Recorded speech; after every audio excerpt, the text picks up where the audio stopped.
What's going on, guys? Welcome back to another video. What I got for you guys in this one is a quick guide on how to get every single reward in Building 21. I'm going to show you guys how you guys can get that Chimera blueprint and everything you need to do to get it in the fastest and easiest way possible. We actually were able to get all 6 of them without getting knocked a single time. So let me go ahead. Let me show you guys how it's done. So the first thing you want to do is get yourself a DRC Building 21 card. This is going to be the card that's going to give you access. Ignore the red ones, ignore the green ones, ignore the blue ones. All of those are irrelevant. Those are just cards that you can use within Building 21. But right now what you want to do is you want to get into there first. So what you're going to do is you're going to go into DMZ, do it with some friends so it's way easier and faster. You're going to want to go for the SAM turrets. So once you find those, you head to it, you activate them. There will be a airplane that will come flying by and it will shoot it down. When it shoots it down, there will be a supply drop that drops. You're going to want to get into a vehicle and head there as fast as possible and grab that. You may need to do it a couple times before you get this card because it does not automatically spawn within there. You can also get it from red crates at strongholds,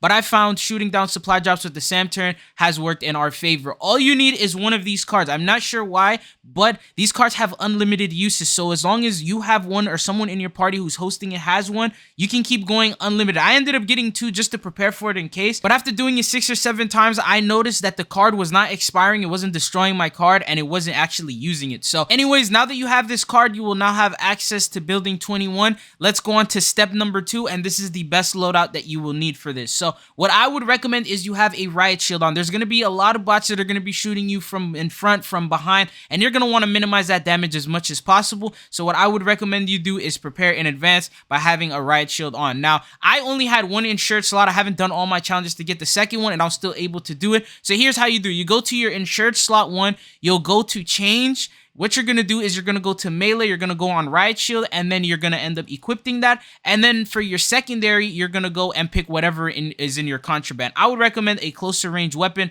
That typically helps. You could do a shotgun, you can do an SMG. The Chimera worked well for me, and I had access to that, so I ended up using that one. So the next thing you will need is a good tactical. I would recommend stun grenades. These are very, very overpowered against these bots. They will stop them completely in their tracks, and they will give you time to recuperate and shoot them back so you don't die. The next thing I would recommend as well is you can use either drill charges or you can use semtexes. I prefer drill charges because if there's bots in a building, you can just throw a drill charge without having to see them, and you can do some damage to them and kill them. So that is another thing that you can do. And then for the field upgrade, very important, make sure you put on a munitions box. This will give you more access to even more stun grenades and even more drill charges when you use them. So I would recommend that all 3 of your friends use this class setup, or at least 2 of them, and the third one could use a RPG instead of the riot shield if you have that, because that is overpowered as well. So once you have this proper loadout, now you can go ahead and jump into Building 21, and here's what you want to do. You're going to spawn in. Once you spawn in, make sure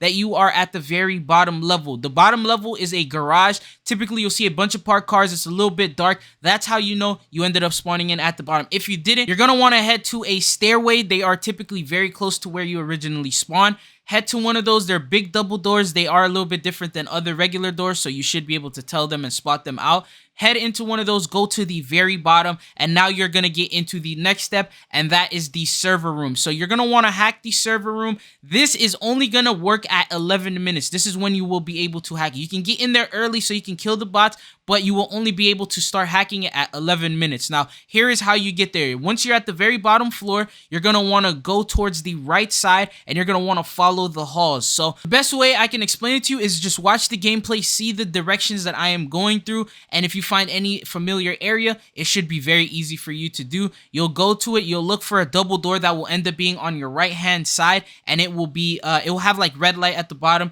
indicating that that is the server room. When you open it, there are going to be bots there, so make sure you are prepared and ready to fight them.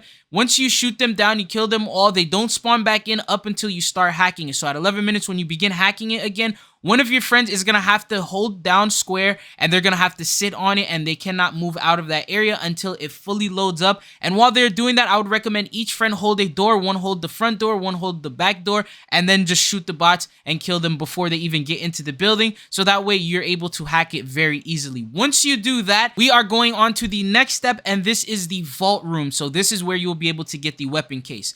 Once you are done hacking it, you're going to want to leave the same door that you entered with. You're going to take a left. You're going to go straight down that hall. And then on your left side, there's going to be double doors. That is going to be the stairway. You're going to take the stairway. You're going to go all the way up to the very top, which is B3. You're going to unlock that door. You're going to walk through. You won't need a key or anything to unlock the door.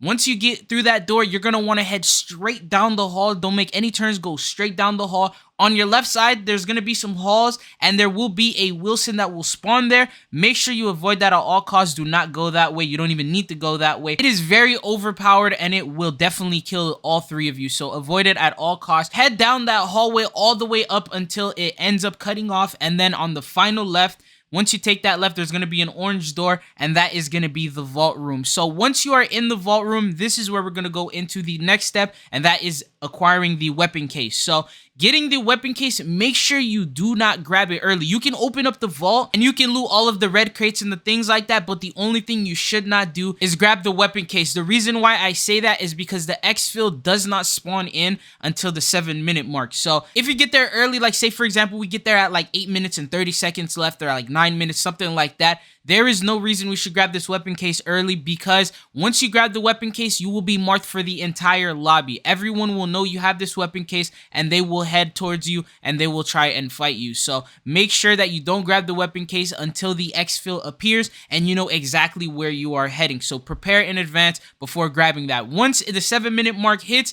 and you know exactly where the exfil is, this will take us to the final step, which is exfilling. So what you want to do in this situation is after it hits 7 minutes, you know where you're going. Grab the weapon case, and you're going to want to head straight over there. Now, it's going to be at a random area every single time, so there's not an exact spot that I can tell you where to go. So what you want to do is first find what level it's at. If it's at the very bottom level, you're going to want to hit the stairs and go all the way down there as fast as possible. If it's in the mid levels, you don't want to go down to the mid level and then head to the exfil. You want to head towards the exfil, and when you're right next to it, then go down to the mid levels, because that is where the most bots are going to spawn. That's where the boss spawns in with the minigun, and that's just a whole area you want to avoid at all costs. So anyways, once you end up getting to that exfil, you're going to want to call the elevator. It will take some time for it to come in, so make sure you get those riot shields out, you pull the munition boxes out, and then you also throw your stuns, you use your equipment. Make sure you use your equipment because they are very overpowered. Other players might be there as well. And once the elevator comes in, get in it. You will have to activate the elevator, so go onto the buttons, click that, and then the elevator is going to slowly start closing. I would recommend you pull out your riot shield. If there are bots, they're not going to try and run in, they're just going to shoot at you, and they're only going to hit the riot shield, and it will also block other players from like throwing stuff at you and things like that. The riot shield is very overpowered in this case. Once the elevator closes and you exfil, that is complete. You are now done, and now you will end up having to do it again. And here is a bonus tip. Before starting the game, make sure you unequip all of your access cards. Unequip the green one, the blue one, the red one. You won't need those if you have the proper loot. But if you die while you are doing this, then I would recommend you put it on, and then you go into one of these and you can get some really good loot. So that way you don't lose these cards when you don't need them. But anyways, that's all that I got for you guys in this video. I hope you guys found this informative. If you did, don't forget to hit that like and subscribe button. It's been your boy Tridzo, and thank you guys for tuning in.